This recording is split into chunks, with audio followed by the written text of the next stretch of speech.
இன்னைக்கு நம்ம என்ன பார்க்க போறோம் அப்படின்னா, நீங்க பார்த்திருப்பீங்க பேனர்ல லீடர்ஷிப் தலைமைத்துவம் அத பத்தி நம்ம பார்க்க போறோம்.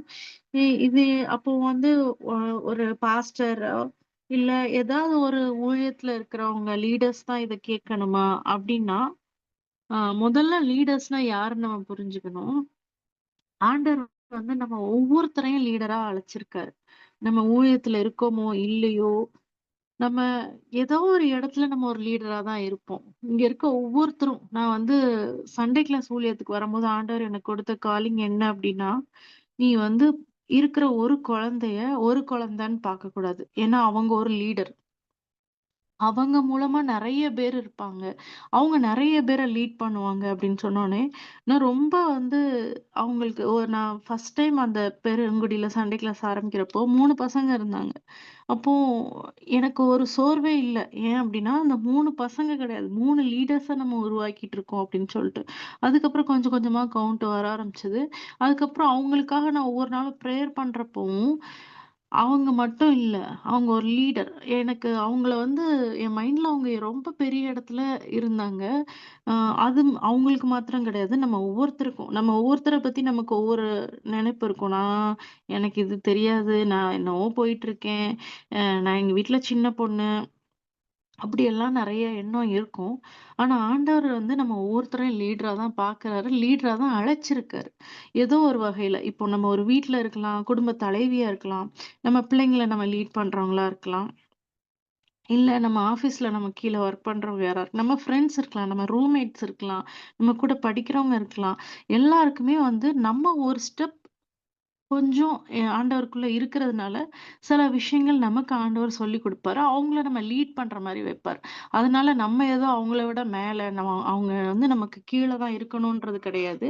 நம்ம சுத்தி இருக்கவங்கள லீட் பண்றதுக்காக தான் ஆண்டவர் அந்த இடத்துல வச்சிருக்காரு. நம்ம குடும்பத்தையோ, நம்ம கூட வேலை செய்றவங்களையோ, நம்ம கூட படிக்கிறவங்களோ, யாரோ ஒருத்தவங்களுக்கு ஏதோ ஒரு வகையில உதவியா நம்ம இருக்கிறதுக்காக தான் ஆண்டவர் நம்மள வந்து லீடரா வச்சிருக்காரு. அது மட்டும் இல்ல, இப்ப யாக்கோபு அப்படின்னு சொல்லி ஆண்டவர் பைபிள்ல சொன்னார் அப்படின்னா, யாக்கோப மட்டும் பார்க்க மாட்டாரு. அவரோட சந்ததிய ஃபுல்லா பார்ப்பாரு. அதிலிருந்து வர அந்த 12 கோத்திரங்கள ஆண்டவர் பார்ப்பாரு. ஆபிரகாம் அப்படின்னா, கோத்திர பிதா அப்படிதான் ஆண்டவர் பார்க்கிறாரு. அது ஒவ்வொரு கேரக்டரையுமே ஆண்டவர் அவங்களுக்கு பின்னாடி வர சந்ததியும் சேர்த்து தான் வச்சு பார்க்கிறாரு. இப்ப ஜெனிதா அப்படின்னா, ஜெனிதா மட்டும் கிடையாது. ஜெனிதாக்கு அப்புறம் எவ்வளோ சந்ததி வருதோ, அது எல்லாத்தையும் சேர்த்து தான் வந்து ஆண்டவர் ஜெனிதா அப்படின்னு மென்ஷன் பண்ணுவாரு.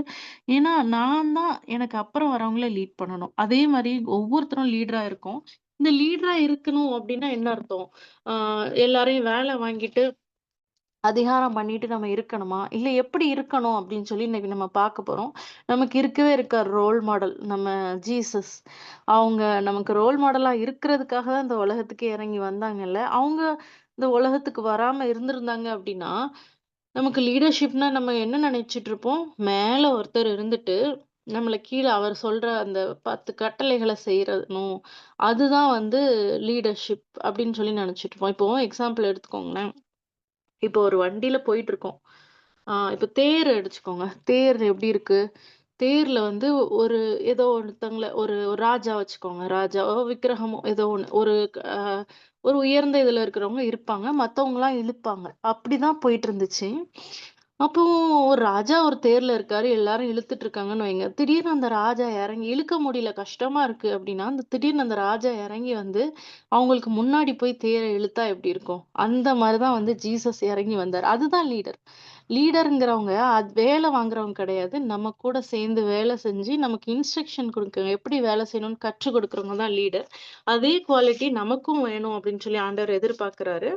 ஆ இப்ப எல்லாரும் உஷாராயிரலாம். ஏன்னா நீங்க உங்களுக்கு நீங்களே சொல்லிக்கலாம். நானும் ஒரு லீடர். ஆ நான் மத்தவங்கள லீட் பண்ணுவேன் அப்படின்னு சொல்லி நம்ம ஒவ்வொருத்தரும் நம்ம மனசுக்குள்ள சொல்லிக்கலாம். இப்ப பைபிள் இருந்தா எடுத்துக்கோங்க. மார்க்கு எழுதின சுவிசேஷ புத்தகம் எடுத்துக்கலாம். எடுத்துட்டு ஃபர்ஸ்ட் சாப்டர்ல 11வது வசனம் என்ன சொல்லுதுன்னா, "அன்றியும் நீர் தேவனுடைய என்னுடைய நேசகுமாரன், உம்மில் பிரியமாயிருக்கிறேன் என்று வானத்திலிருந்து ஒரு சத்தம் உண்டாயிற்று." அப்படின்னு சொல்லி வசனம் சொல்லியிருக்கு. அதாவது ஆண்டவர் ஞானஸ்தானம் எடுத்துட்டு கரைக்கு வராரு. வரும்போது இந்த சத்தம் கேக்குது. இது ஆண்டவருக்கு ஒரு காலிங். அப்படிதானே? ஒரு விஷன், ஒரு வெளிப்பாடு. அ நம்மளுக்கும் சில நேரத்துல சில வசனங்கள சொல்லி ஆண்டவர் நம்மள கூப்பிட்டுருக்காரு. ஊழியத்துக்கு அழைச்சிருக்காரு. இல்ல ஏதோ ஒரு வசனத்த நமக்காக குடுத்துருக்காரு. நம்ம விஷன் இதுதான் அப்படின்னு சொல்லி குடுத்துருக்காரு. நம்ம சில நேரம் அந்த வசனம் கிடைச்ச உடனே, இல்ல ஒரு அனாயிட்டிங் கிடைச்ச உடனே, ஒரு அ அசிஸ்டன்ட் பாஸ்டர், பாஸ்டர் ஏதோ ஒண்ணு, ஏதோ ஒரு ஒரு ஒரு விஷயம் நமக்கு கிடைச்ச உடனே நம்ம என்ன பண்ணுவோம் அப்படின்னா, அப்பாடா! நான் பெரிய ரோலுக்கு வந்துட்டேன்ப்பா! அப்படின்னு நம்ம யோசிப்போம். அந்த அத்தாரிட்டி, அந்த அதிகாரத்த நம்ம யூஸ் பண்ணணும் அப்படின்னு சொல்லி நினைப்போம். ஆனா ஆண்டவர் என்ன பண்றாருன்னு பாருங்க. 12வது வசனம். உடனே ஆவியானவர் அவரை வனாந்திரத்துக்கு போகும்படி ஏவினார் அப்படின்னு சொல்லியிருக்கு. உடனே வனாந்திரத்துக்கு போயிட்டாரு. அங்க போய் என்ன பண்றாரு? 40 நாள் சாத்தானால் சோதிக்கப்பட்டு அது 3 வகையான சோதனை நமக்கு அது தெரியும். அது மத்த சுவிசேஷ புத்தகத்துல அழகா எக்ஸ்பிளைன் பண்ணியிருக்காங்க. சோதனை வருது. இது எல்லாத்துலயும் அவரு நிலைச்சிருக்காரு. ஆண்டவரோட வசனங்கள் பைபிள்ல இருக்க வசனங்கள சொல்லி, அது ஒவ்வொரு சோதனைகளா மேற்கொள்றாரு. இதெல்லாம் இதெல்லாம் என்னன்னா, பேக்கிரவுண்ட்ல ஒர்க் பண்றாரு அவரு. ஒரு லீடர்ஷிப் குவாலிட்டி வந்துருச்சு அப்டின்னா, நம்மள தகுதிப்படுத்திக்கணும். நமக்கு அடுத்து நம்ம கூட இருக்கவங்கள நம்ம முன்னேத்தி கூட்டிட்டு போணும் அப்டின்னா, ஃபர்ஸ்ட்டு நம்ம முழங்கால்ல போடணும். 40 நாள் ஆண்டவரு ஃபாஸ்டிங் இருந்து சாத்தானால சோதிக்கப்பட்டு அதிலிருந்து வெளிய வராருல்ல. ஸோ அந்த மாதிரியான ஒரு எக்ஸ்பீரியன்ஸ் நமக்கு கண்டிப்பா வேணும். நமக்கு ஒவ்வொரு காலிங் இருந்தாலுமே நம்ம ஆண்டவர் சமூகத்துல முழங்கால் படியிட்டு, "அப்பா நான் என்ன பண்ணணும்ப்பா? நீங்க இப்படி சொல்லியிருக்கீங்க. இந்த வரத்த எனக்கு குடுத்துருக்கீங்க. ஆனா நான் இத எப்படி யூஸ் பண்றது?" அப்படின்னு சொல்லி ஆண்டவர் சமூகத்துல இருக்கணும். ஆண்டவரோட வார்த்தையில பலப்படணும். வார்த்தைய திருப்பி திருப்பி அழகா சொல்லுவாரு. அது அந்த டாபிக்குள்ள நான் போக விரும்பல. ஆ சூப்பரா இப்படி எழுதியிருக்குதே, இப்படி எழுதியிருக்குதே அப்படின்னு சொல்லி ஆண்டவர் அழகா சொன்னாரு. அதுக்கப்புறம் தான் தேவதூதர்கள் வந்து அவருக்கு ஊழியம் செய்தார்கள் அப்படின்னு இருக்கும். அதாவது அந்த சோதனைய அவர் சகிச்சதுக்கு அப்புறம், ஜெயிச்சதுக்கு அப்புறமா வந்து தேவதூதர்கள் அவருக்கு ஊழியம் செய்றாங்க. இப்போ ஒரு லீடரோட பிரிப்பரேஷன் நம்ம பார்த்துட்டு இருக்கோம். இது நம்மளோட வாழ்க்கையிலயும் நம்ம இப்படிதான் அப்ளை பண்ணணும். First calling. ஆண்டவர் நம்ம கூட பேசுறாரு, வசனங்கள கொடுக்குறாரு. 2வது சோதனைய சகிக்கிறாரு. எப்படி அப்படின்னா, வேத வசனத்தின்படியா பிரிப்பேர் பண்றாரு. உட்கார்ந்து ஃபாஸ்டிங் போட்டு பிரிப்பேர் பண்றாரு. அடுத்தது ஆ எப்ப அவர் ஊழியத்த ஆரம்பிக்கிறாரு அப்படின்னு பார்த்தீங்க அப்படின்னா, 14வது வசனம் பார்த்தீங்கன்னா, யோவான் காவலில் வைக்கப்பட்ட பின்பு, இயேசு கலிலேயாவில் வந்து தேவனுடைய ராஜ்யத்தின் சுவிசேஷத்தை பிரசங்கித்து அப்படின்னு சொல்லி ஸ்டார்ட் ஆகுது. அதாவது யோவான் இருக்கிற வரைக்கும் ஆண்டவர் ஊழியத்த ஸ்டார்ட் பண்ணல. யோவான் வந்து சிறையில வைக்கப்படுறாரு. அப்போ அவருக்கு தெரியுது, ஓகே நம்மளோட ஊழியம் அதாவது வெளியரங்கமா பிரசங்கம் பண்றது இப்ப ஸ்டார்ட் ஆயிடுச்சு. அதுவரைக்கும் பிரிப்பரேஷன்ல தான் இருக்காரு. அ அவரு அவரு பிரேயர் பண்ணணும், அவரு ஃபாஸ்டிங் இருக்கணுன்ற அவசியமே இல்ல. ஆனா அவர் நமக்கு முன்மாதிரியா இருக்கிறதுக்காக அவர் அவ்ளோ ப்ரிப்பேர் பண்றாரு. நம்மளும் அப்படிதான். ஒரு வேளை நீங்க இருக்க யாராவது, எனக்கு ஊழியம் கிடைக்கல, எனக்கு வந்து சர்ச்ல எந்த இதுவுமே எனக்கு கிடைக்கல, எந்த ரோலுமே கிடைக்கல. நான் இது பண்ணணும்னு நினைக்கிறேன், அது பண்ணணும்னு நினைக்கிறேன். நீங்க நினைச்சீங்க அப்டின்னா, ஆண்டவர் கண்டிப்பா தருவாரு. அதுக்கு முன்னாடி ஒரு பிரிப்பரேஷன் நமக்கு தேவ. அதுக்காக கூட ஆண்டவர் வெயிட் பண்ணலாம். என் வாழ்க்கையில நான் ஒரு எக்ஸ்பீரியன்ஸ ஷேர் பண்றேன். நான் ஒரு 7 வருஷம் கிட்ட சண்டே கிளாஸ் எடுத்துட்டு இருந்தேன். ஆ அதுக்கப்புறம் என்னாச்சு அப்டின்னா, எனக்கு மேரேஜ் ஆயி வேற ஒரு ஏரியாக்கு நான் போனேன். அப்போ எல்லாமே கொலாப்ஸ் ஆயிடுச்சு. சர்ச்சு ரொம்ப தூரமாயிடுச்சு. அப்போ வந்து எனக்கு நான் சபைக்கு போறதே வந்து கொஞ்சம் கஷ்டமாயிடுச்சு. அந்த கோவிட் டைம் ஆயிடுச்சு. குழந்தை பொறந்தாங்க. அப்போ என் என்னடா இப்படி ஆயிடுச்சு நம்ம லைஃப். நான் ஏதாவது ஒரு ஊழியத்துல நான் இருக்கணும்ப்பா. எதுலயாவது ஒண்ணு என்னைய சேர்த்துக்கோங்கப்பா. என்னைய எதுலயாவது இன்வால்வ் பண்ணுங்கப்பா அப்படின்னு சொல்லி நான் ஜெபம் பண்ணிட்டே இருந்தேன். அப்பதான் ஆண்டவர் வந்து ஒரு 3 வருஷம் என் ஜெபத்துல மட்டும் வச்சிருந்தாரு. ஆ ஜெபம் பண்ணு. இது ஊழியத்துக்காக ஜெபம் பண்ணு அப்படின்ற மாதிரி எனக்கு எதுவுமே ப்ரொசீட் ஆகவே இல்ல. 3 வருஷம் வந்து நான் ஆண்டவர் சமூகத்துல நான் போராடிட்டு இருந்தேன். நான் என்ன பண்ணணும் ஏசப்பா? அப்படின்னு சொல்லிட்டு, அதுக்கப்புறம் நான் பைபிள வந்து ரெகுலரா நான் ரீட் பண்ண ஆரம்பிச்சப்ப தான், அ ஒரு இடத்துல அவங்களே கூப்பிட்டாங்க. "நீங்க இது பண்ண முடியுமா?" அப்படின்னு சொல்லிட்டு. அப்போ அதே அன்னைக்கே வந்து ஆண்டவர் எனக்கு கன்ஃபர்மேஷனும் குடுத்தாரு சர்ச்சுல. ஸோ நான் அப்ப புரிஞ்சுக்கிட்டேன். ஓகே. இவ்ளோ நாள் நமக்கு ப்ரிப்பேர் பண்றதுக்காக ஆண்டவர் குடுத்துருக்காரு அப்படின்னு சொல்லிட்டு, அதுக்கப்புறமா தான் அது எனக்கு நான் நெறைய சோதனை வந்துச்சு அந்த டைம்ல. ஒருவேள அந்த ப்ரிப்பரேஷன் டைம் இல்லாம டைரக்ட்டா நான் அப்படியே போயிருந்தேன் அப்படின்னா, என்னால அந்த சோதனைய சகிச்சிருக்கவே முடியாது. ஆண்டவர் வந்து எனக்கு கரெக்ட்டா வெளிப்படுத்தி, "இது உன்னோடது. இது உன்னோட மினிஸ்ட்ரி. நீ இத பண்ணு" அப்படின்னு சொன்னதுக்கப்புறம் ஸ்டார்ட் பண்ணதுனால எனக்கு அவ்ளோ கான்ஃபிடன்ஸ் இருந்துச்சு. ஆண்டவர் குடுத்ததே இந்த சோதனை நம்ம சகிப்போம் அப்படின்னு சொல்லிட்டு. ஸோ ஒவ்வொருத்தரும் நமக்கு என்ன வேலை கொடுத்தாங்களோ ஆண்டவரோ, இல்ல வீட்லயோ என்ன வேலை இருந்தாலுமே, ஒரு பெரிய ஸ்டெப் எடுத்து வைக்க முன்னாடி, நம்ம அத ப்ரிப்பேர் பண்றது நமக்கு எப்பவுமே அது ஹெல்ப்ஃபுல்லா இருக்கும். அதுக்கப்புறம் அவரோட டியூரேஷன் என்ன? அவரோட விஷன் என்ன? அதாவது எப்போ ஊழியத்த ஸ்டார்ட் பண்ணணும்? எப்படி பண்ணணும்? அப்படிங்கிறதுல தெளிவா இருந்தாரு ஆண்டவர். அதே மாரி நம்மளும் ஆண்டவர் சமூகத்துல ஒரு தெளிவ பெற்றுக்கொள்ளணும். என்ன பண்ணணும்? எப்ப பண்ணணும்? அப்படின்னு சொல்லிட்டு. அ அதுக்கப்புறம் வந்து ஆண்டவர் என்ன பண்றாரு அப்படின்னு பார்த்தீங்கன்னா, ஒவ்வொரு சீஷரா கூப்பிடுறாரு. முதல் சீசன் அழைக்கப்படுதல். பைபிள் இருந்துச்சுன்னா தயவு செஞ்சு எடுத்துக்கோங்க. மார்க் 1:16ல. சீமோன், அந்திரேயா 2 பேரையும் ஆண்டவர் கூப்பிடுறாரு. இதுல வந்து சிம்பிளா போட்டிருக்குது. கடல்ல வந்து வலைய போட்டு கொண்டிருக்காங்க. ப 17வது வசனம் வந்து, "உங்களை மனுஷரை பிடிக்கிறவர்களாக்குவேன்" அப்படின்னு டைரக்ட்டா போட்டாங்க. ஆனா நம்ம லூக்கால எடுத்து பார்த்தோம் அப்படின்னா, அ ஒரு நல்ல ஒரு ஸ்டோரி இருக்கும். லூக்கா புத்தகம் எடுத்துக்கோங்க. 5வது அதிகாரம், லூக்கா 5. பின்பு அவர் கெனசரேத்து கடல் அருகே நின்றபோது, திரளான ஜனங்கள் தேவ வசனத்தை கேட்கும்படி அவரிடத்தில் நெருக்கினார்கள் அப்படின்னு சொல்லியிருக்கு. அவர் கடற்கரையில நிக்கிறாரு. மக்கள்லாம் நெருக்குறாங்க. இப்போ அவர் என்ன ஆகணும்? அப்படியே நெருக்கிட்டே வராங்க, கடற்கரையில நிக்கிறப்ப. இதுக்கப்புறம் அவர் தண்ணீல தான் போகணும். அந்த அளவுக்கு நெருக்குறாங்க. அவரால கடல் மேல நடக்க முடியும் தான். ஆனா, இப்ப அதுக்கான அவசியம் இல்ல. அப்போ வந்து என்ன ஆகுது? கடற்கரையில 2 படகு இருக்கா. சோ, அந்த படக எடுத்துட்டு வாங்கன்னு சொல்லி படகுல ஆண்டவர் உட்கார்ந்துட்டு ஆ பிரசங்கம் பண்றாரு. அப்போ தான் வந்து அலசிட்டு இருக்காங்களாம். எதுவுமே கிடைக்கல அப்படின்னு சொல்லி 2 பேரு சீமோன், அவனோட சகோதரன் அந்திரேயா 2 பேரும் அலசிட்டு இருக்காங்க. அதுக்கப்புறம் அவர் போதகம் பண்ணி முடிச்சதுக்கப்புறம், நீ 4வது வசனம் 5வது அதிகாரம் 4வது வசனம். "நீ ஆழத்தில தள்ளிக் கொண்டு போய் மீன் பிடிக்கும்படி உங்கள் வலைகளை போடுங்கள்" அப்படின்னு சொல்லி ஆண்டவர் சொல்றாரு. அப்போ வந்து இவரு அழகா கீழ்ப்படிகிறாரு. அது ராத்திரி ஃபுல்லா ட்ரை பண்ணோம். கிடைக்கல. ஆனாலும் நீங்க சொல்றதுனால நான் பண்றேன்ப்பா அப்படின்னு சொல்லி போட்டுட்டு, வலை கிழியத்தக்க மீன்கள பிடிச்சுட்டு வந்து, எல்லாம் வந்து பார்த்ததுக்கப்புறம் இவங்களுக்கு ஒரு விசுவாசம் வந்துச்சு. இப்போ ஆண்டவர் என்ன சொல்றாரு அப்படின்னா, "இது முதல் மனுஷனை பிடிக்கிறவனா இருப்பாய்" அப்படின்னு சொல்லி சொல்றாரு. அழகா ஒரு எக்ஸ்ப்ளனேஷன் குடுக்குறார். மார்க்ல பார்த்தீங்க அப்படின்னா என் பின்னே வாருங்கள், உங்களை மனுஷரை பிடிக்கிறவர்களாக்குவேன் அப்படின்னு சொல்லியிருக்கு. அதாவது நீ மீன் இவ்ளோ பிடிச்சுட்ட தம்பி, அதோட முடியல. நீ இன்னும் மனுஷன பிடிக்கணும் அப்படின்னு சொல்லி. ஆண்டவர ஸ்ட்ரெய்ட்டா போய் கூப்ட்டுருக்கலாம்ல. ஏன் ஆண்டவர் வந்து இப்படி ஒரு அழகான ஒரு எக்ஸாம்பிள் குடுத்து, மீன பிடிக்க வச்சு, இத மாதிரி மனுஷன பிடிக்க நான் உன்னைய ஆக்குவேன் அப்படின்னு சொல்லி ஆண்டவர் சொல்றாரு அப்படின்னா, ஒரு லைஃப் டைம் எக்ஸாம்பிள் குடுக்குறார். புரியிற மாரி சொல்றாரு அவங்களுக்கு. எவ்ளோ அழகா எக்ஸ்பிளைன் பண்றாரு தெரியுமா? இல்ல பிரசங்கம் பண்ணிட்டு அவ்வளதான். வரவங்க வாங்க அப்படின்னு இல்ல. அவங்களுக்கு ஒரு எக்ஸ்ப்ளனேஷன் குடுத்து, "நீ எப்படி மீன் பிடிச்ச? மீன் ஒண்ணும் இல்லாம இருந்த. மீன பிடிச்ச.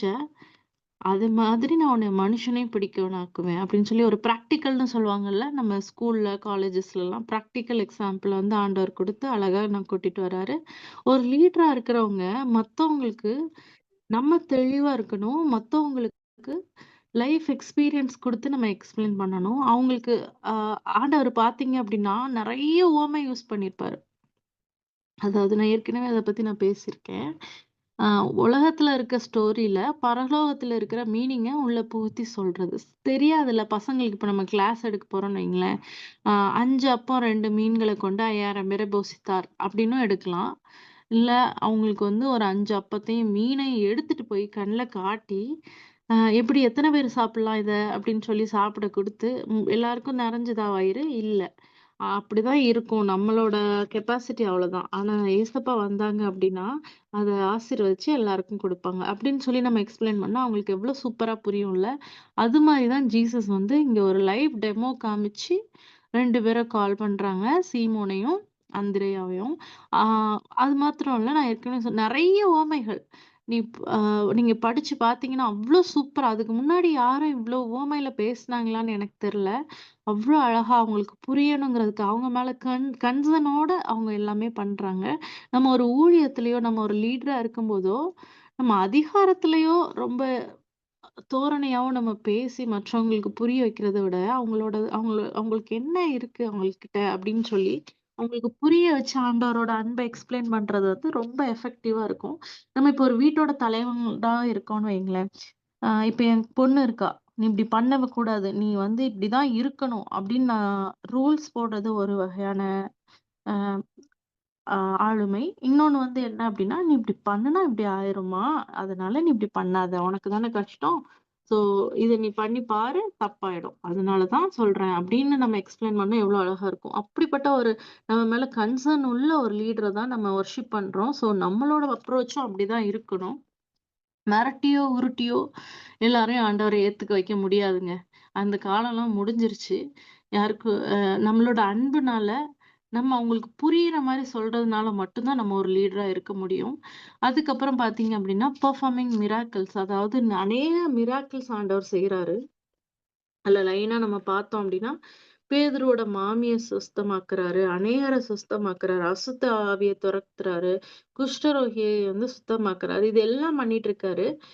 அவரு பண்ணிட்டு என்ன சொல்றாரு அப்படின்னு பார்த்தீங்க அப்படின்னா, ஒவ்வொரு இடத்துலயும் வந்து அந்த சிச்சுவேஷனுக்கு ஏத்த மாரி ஒரு கட்டளைகள ஆண்டவர் குடுப்பாரு.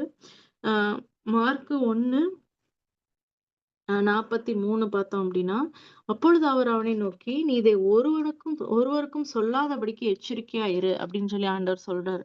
"நீ இத சொல்ல வேணாம். நான் உன்னைய சுகமாக்கிட்டேன். நீ இத சொல்ல வேணாம் யார்ட்டயும். மோசேட்ட போய் காணிக்கை அதாவது என்ன குடுக்கணுமோ அதெல்லாம் அந்த ப்ரொசீஜர் எல்லாம் ஃபாலோ பண்ணு" அப்படின்னு சொல்லி ஆண்டவர் அழகா சொல்றாரு. அவர் வந்து புகழ விரும்பல.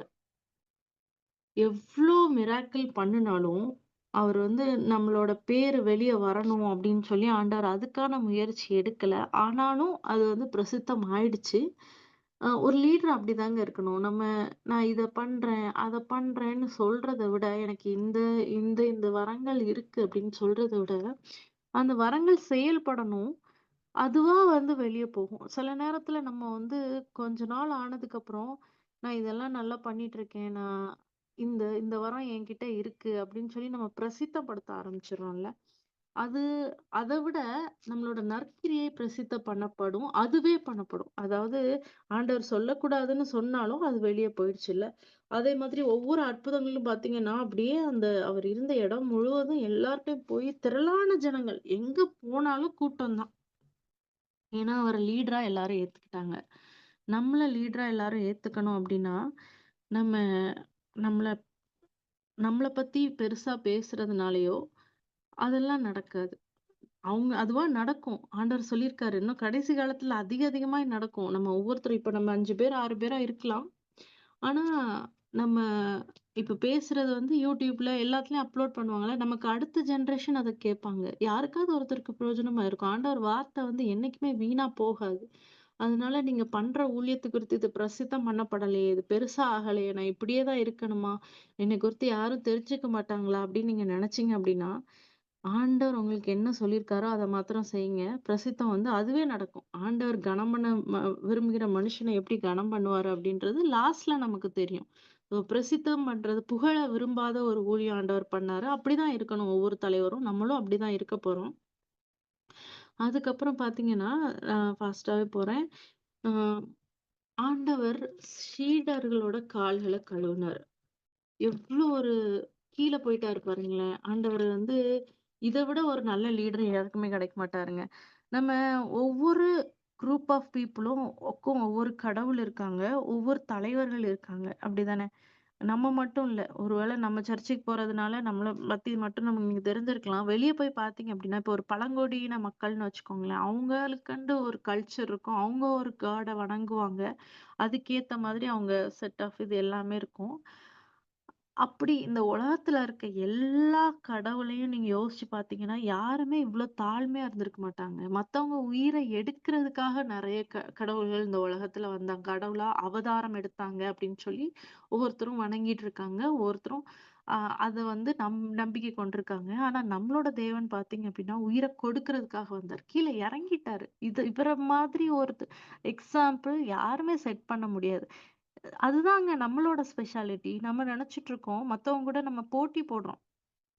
மத்தவங்க மதத்தினரோட நம்ம போட்டி போட்டு, "என்னோடது தான் பெருசு. நீ என்கிட்ட வா" அப்படின்னு சொல்லி நம்ம ஒவ்வொருத்தரையா பண்ணிட்டு இருக்கோம். நம்ம மதத்துல இருக்கிற ஸ்பெஷாலிட்டிய நம்ம மறந்துட்டோம்.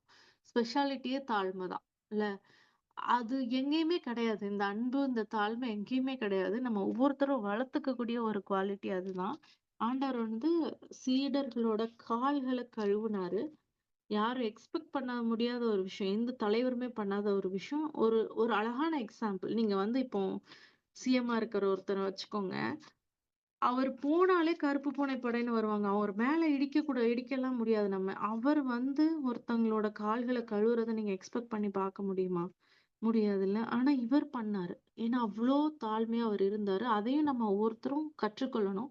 சின்ன யாராவது ஒருத்தர் உங்க வீட்ல இருக்க சின்ன பையனா இருக்கட்டும், அவங்களையும் நீங்க ரெஸ்பெக்ட்ஃபுல்லா நடத்தணும். கண்டிப்பா உங்க சபையில இருக்கிறவங்களா இருக்கட்டும், சபையில பாய போடுறவங்க, பெருக்குறவங்க, வேலை செய்றவங்க, குப்பை எடுக்கிறவங்க, பாத்ரூம் கழுவுறவங்க, யாரா இருக்கட்டுமே. பைபிள் சொல்லியிருக்கு, ஒவ்வொருத்தரையும் நீங்க மனத்தாழ்மையினாலே தங்களிலும் மேன்மையானவர்களா எண்ணுங்கள் அப்படின்னு சொல்லி. எல்லாருமே நம்மளோட பெரியவங்க தான், நல்லவங்க தான் அப்படின்னு நம்ம நம்ம வீட்ல இருக்க மாமியாரே அப்படி நெனச்சுக்க மாட்டேங்கிறோமே. நம்மள நம்ம வீட்ல இருக்கிற ஹஸ்பண்டே நம்ம அப்படி நெனைக்க மாட்றோமே. அப்புறம் எப்படி மத்தவங்கள நம்ம நெனைக்க போறோம்ல. ஸோ நம்ம லீடரா இருக்கணும். நம்ம அ அ பழமொழியே சொல்லியிருக்கு. விட்டு கொடுப்பவங்க கெட்டு போறதில்ல அப்படின்னு சொல்லி. நம்ம தாழ்த்துறதுனால நம்ம நெனச்சிருக்கோம், நம்மள கேவலமா நெனச்சுருவாங்க. நம்மள இப்படி அனுப்பிருவாங்க, அப்படி அனுப்பிருவாங்க. அப்படிலாம் கிடையாதுங்க. நம்மள பார்த்து நெறைய பேர் கத்துக்குவாங்கங்க. ஆ நான் இப்போ வந்து ரீசென்ட்டா ஒரு இடத்துக்கு நான் போக வேண்டியிருந்துச்சு. அந்த இடத்துல வந்து அ நான் அதாவது என்னோட தம்பி வந்து ஒரு கடை வச்சிருந்திருக்கான். நான் அதுக்கு வந்து திறப்பு விழாக்காக நான் போயிருந்தேன். அப்ப பார்க்குறப்ப கொஞ்சம் ஸ்டார்ட்டிங்ன்றதுனால நெறைய கூட்டம் வந்துருச்சு. வேலைக்கு ஆட்கள் சரியா செட் ஆகல. அந்த மாரி நெறைய கன்ஃப்யூஷன் இருந்துச்சு.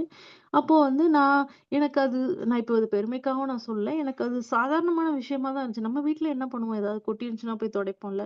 அந்த மாரி தான் எனக்கு ஃபீல் ஆச்சு. அந்த இடத்துல அழுக்கா இருக்கு. அடுத்தவங்க வந்து சாப்பிடணும். தொடச்சிடலாம் அப்படின்னு சொல்லிட்டு, நான் கடகடன்னு நான் 2 நாள் தான் என்னால இருக்க முடிஞ்சது. என்னோட அடுத்த நாள் எனக்கு வேலை இருந்ததுனால நான் வந்துட்டேன். என்னால முடிஞ்சத நான் பண்ணுனேன். அது வந்து எனக்கு அது ஒரு விஷயமா எனக்கு தெரியல. அது அதுக்கப்புறம் வந்து என் அம்மா சொன்னாங்க. இந்த மாரி உங்க பொண்ணு இவ்ளோ நல்லா ஒர்க் பண்றா, எல்லாம் பண்றா. அவ வந்து டேபிள துடைக்கிறத பார்த்தோனே எங்களுக்கு அவ்ளோ ஆசையா இருந்துச்சு. அவ்ளோ இப்படி பண்ணுவாங்களா? இப்படி இருப்பாங்களா? அப்படின்னு தோணுச்சுன்றப்ப எனக்கு சந்தோஷமா இருந்துச்சு. நான் ஆண்டவருக்கு ஸ்தோத்திரம் சொன்னேன். ஏசப்பா நான் அந்த இடத்துல போய் நான் பண்ணது தப்புன்னோ, இல்ல நான் அது கீழ போயிட்டேனோ நான் நெனைக்கல. ஆனா பண்ணணுன்ற எண்ணத்த எனக்கு குடுத்துருக்கீங்க. அதுக்காக தேங்க்யூ. நான் கடைசி வரைக்கும் நான் இப்படியே இருக்கணும் ஏசப்பா. ஆ இந்த கேரக்டர வந்து என்னைய விட்டு எடுத்து போட்டுறாதீங்க. ஒரு வேள எனக்கு பெருமை வந்துச்சு அப்டின்னா, அப்ப எனக்கு ஏதாவது ஒரு போராட்டத்த எனக்கு குடுத்துருங்க. என் மண்டையில கொட்டி என்னை கீழ தள்ளிருங்க. நான் மறுபடியும் கீழ இருந்து மேல வரேன்ப்பா. ஆனா எனக்கு இந்த பெருமை மட்டும் எனக்கு வேணாம் ஏசப்பா அப்டின்னு சொல்லி நான் ஆண்டவர்கிட்ட நான் ஒப்பு குடுத்தேன். இத நான் எதுக்காக சொல்றேன் அப்டின்னா, நம்ம போய் அந்த டேபிள தொடச்சோம்னா, நம்மள எல்லாரும் கேவலமா நெனச்சுருவாங்களோ, வேலைக்காரங்கன்னு நெனச்சுருவாங்களோ, அப்படியெல்லாம் கிடையவே கிடையாதுங்க. நம்மகிட்ட ஆண்டவர் வெளிப்படுவாரு. ஆண்டவர் என்ன நினைப்பாரு அத பத்தி? அத மட்டும் பாருங்க.